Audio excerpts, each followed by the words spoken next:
General Bajwa की retirement के बाद पाकिस्तान में तो जो इज्जत अफजाई हो ही रही थी, अब उसके चर्चे स्कॉटलैंड तक जा पहुंचे हैं। यही होता है जब आप पूरे मुल्क को अना की भीड़ चढ़ा दें तो ना ही अपने मुल्क में इज्जत रहती है और ना ही दुनिया में इज्जत रहती है। स्कॉटलैंड की पार्लियामेंट में भी आजम स्वाति पर होने वाले जुल्म के खिलाफ मोशन पेश कर दी गई है, जिसमें लिखा गया है कि पाकिस्तानी सेनेटर आजम स्वाति को इजहार राय की वजह से कैदोबंद की सोबतें और तशद्दुद का निशाना बनाया गया, जिसकी वजह पाकिस्तान के साबिक आर्मी चीफ जनरल कमर जवेद बाजवा है।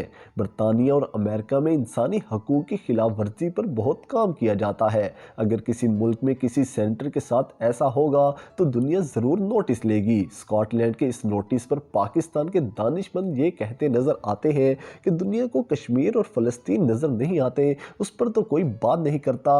अगर दुनिया उस पर बात नहीं करती तब भी आपकी कमज़ोर खारजा पॉलिसी ही इसकी वजह है, आपका आवाज़ बुलंद ना करना ही इसकी वजह है।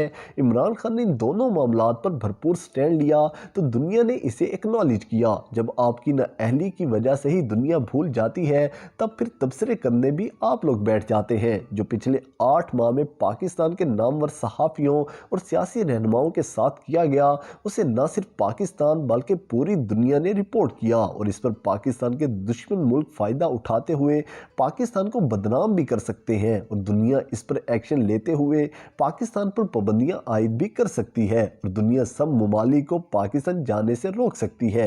लेकिन हमारे हुक्मरानों को क्या फ़र्क पड़ता है, इन सब ने तो बाहर भाग जाना होता है। जैसे जनरल बाजवा दुबई जा चुके हैं, लेकिन अब जहां भी जाएंगे पाकिस्तानी आपका पीछा करेंगे। पैसे तो होंगे लेकिन इज्जत नसीब नहीं होगी। यही वजह है कि पाकिस्तान में जिसके लिए घंटों सड़कें ब्लॉक रहती थी, आज वो दुबई में पैदल इशारा खुलने का इंतजार करते नजर आते हैं। ये औकात रह जाती है ओहदे के बगैर इंसान की। लेकिन जिस लीडर के साथ अना का मसला बनाया गया था, उसको आज भी कहीं खड़ा कर दें तो लोग उनके लिए खुद साख्ता ट्रैफिक जाम कर दें। आप खुद तो जा चुके हैं और अब आपका कोई मकाम व मर्तबा नहीं रहा, लेकिन इमरान खान आज भी लीडर हैं, आज भी दुनिया उनकी इज्जत करती है, आलम इस्लाम उनकी इज्जत करता है। एक चौक में आप खड़े हो जाएं और दूसरे पर इमरान खान को खड़ा कर दें तो आपको अपनी अहमियत का अंदाज़ा हो जाएगा।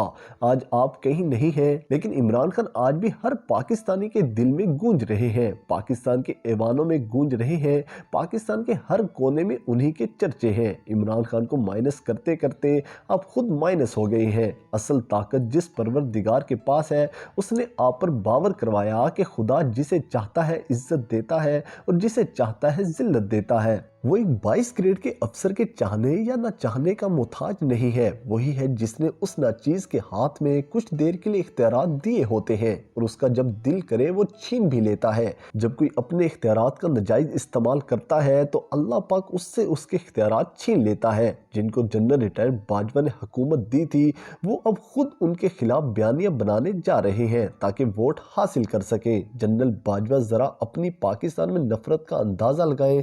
क्या पार्टी इस बात पर वोट लेंगी कि जिसने जनरल बाजवा के खिलाफ ज्यादा जहर उगला, पाकिस्तानी कौम किस कदर नफरत करती है जनरल बाजवा से, कि जिस पार्टी ने जनरल बाजवा के खिलाफ ज्यादा बातें की उस पार्टी को पाकिस्तानी कौम वोट देगी। जनरल बाजवा का हाल पाकिस्तान के दुश्मन भारत जैसा हो चुका है। जो हुक्मरान भारत के खिलाफ अच्छा बोलता है, अवाम उसकी दीवानी हो जाती है और इस भारत की जगह जनरल बाजवा ले चुके हैं।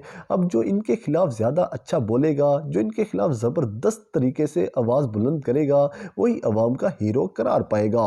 ये हकीकत है इंसान की और ओहदे की। इस हकीकत को देखते हुए मौजूदा बरसरे इक़्तिदार लोगों को फैसले करने चाहिए ताकि कल उनका हाल जनरल बाजवा जैसा ना हो।